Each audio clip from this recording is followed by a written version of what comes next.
안녕하세요. 생기한의원 박지영 한의사입니다. 저는 아토피 치료와 관리에 있어서 반신욕을 매우 적극적으로 추천하고 있습니다. 물론 아토피가 없는 환자분들께도 건강관리를 위해서 반신욕을 적극적으로 추천드립니다. 지금 한의원에는 없지만 과거에는 한의원 내부에 반신욕 시설을 만들었던 만큼 반신욕의 진심입니다. 저 역시 아토피가 없지만 최소 일주일에 한두 번 이상은 꾸준히 건강관리를 위해서 반신욕을 하고 있습니다. 그래서 이번 영상에서는 반신욕의 효과와 함께 반신욕을 언제 해야 하고 언제 중지해야 하는지에 대해서 말씀드리겠습니다.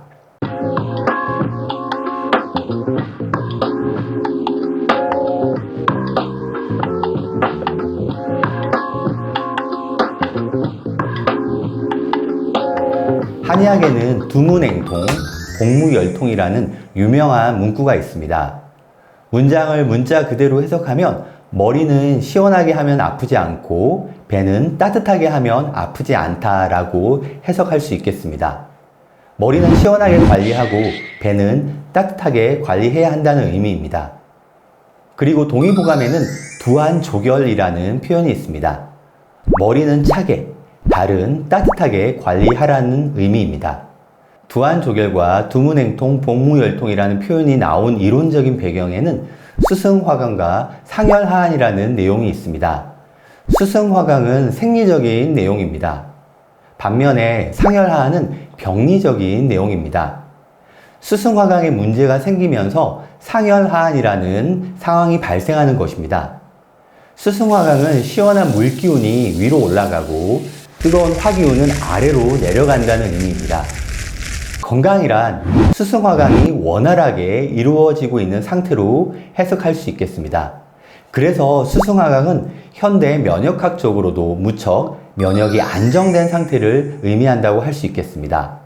아토피 환자분들은 수승화강이 이루어지지 못하면서 상열하안 증상이 나타나시는 분들이 대부분입니다.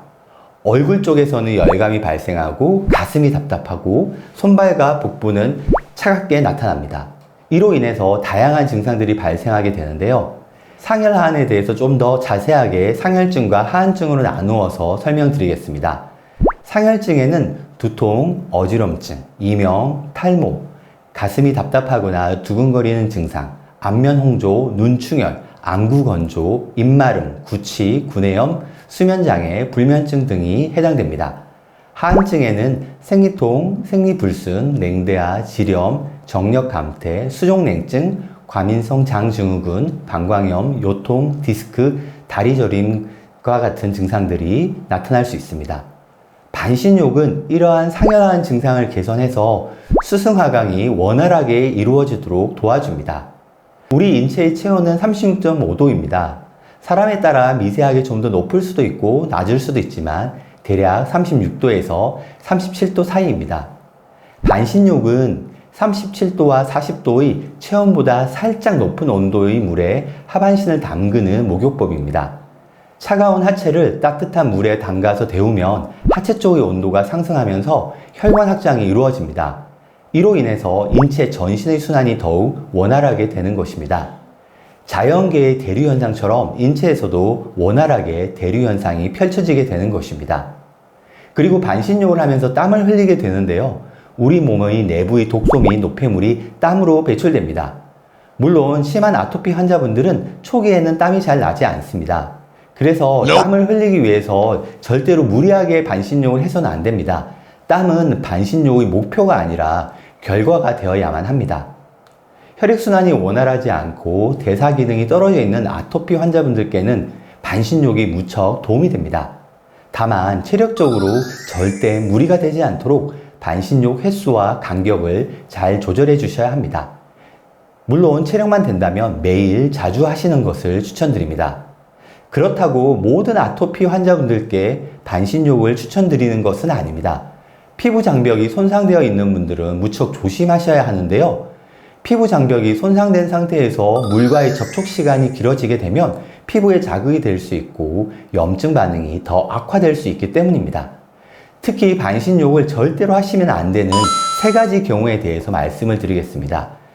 첫 번째는 진물이 날 때, 두 번째는 염증이 심해지는 시기, 세 번째는 2차 감염이 있을 때, 이러한 세 가지 경우에 해당된다면 절대 반신욕을 하시면 안 되겠습니다. 진물은 물과의 접촉으로 더 심해질 수 있기 때문에 피부에서 진물이 나고 있다면 반신욕을 하시면 안 되겠습니다. 진물이 난다면 물과의 접촉을 최소화하셔야 합니다.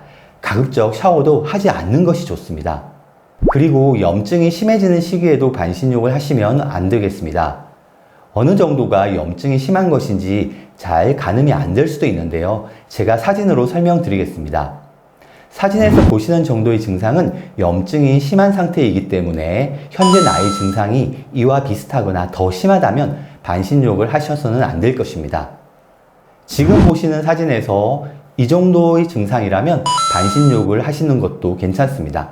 하지만 사람의 피부는 케이스 바이 케이스이기 때문에 사진처럼 가벼운 증상이라고 해도 반신욕을 했을 때는 증상이 악화될 수 있습니다.